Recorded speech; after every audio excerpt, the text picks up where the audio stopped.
This is where I went to school at. Matter of fact, that was my science class.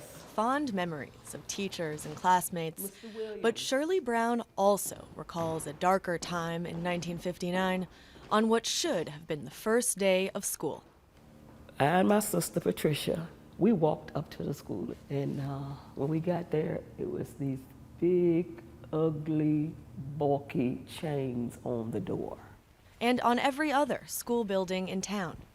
That's because following the 1954 Supreme Court decision to desegregate schools, Prince Edward County, Virginia chose instead to shut down its entire public school system to avoid integration. As a child, Shirley Brown struggled to understand. I even asked God, why? Why are we treated so bad? You know? What did we do? Her questions went unanswered for the next 5 years as the public schools remained shut. Some black children went to makeshift classrooms in church basements and homes, while the county opened state-funded private schools for white students only.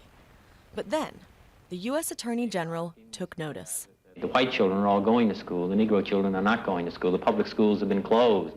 Bobby Kennedy, outraged, raised money to open the so-called free schools to educate these children until the courts acted. And in 1964, they did.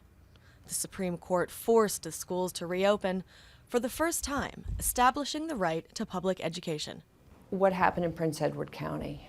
Change occurred, but really there was a lot of loss. And those young black kids gave up a lot. And I don't think that their sacrifice has been truly acknowledged.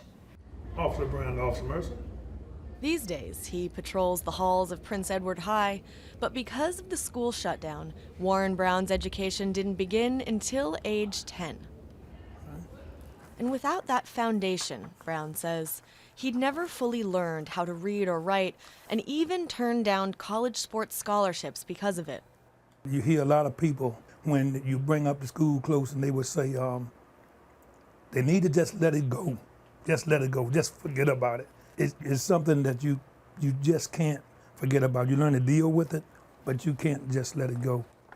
A personal struggle for many in Prince Edward County, but also a piece of civil rights history.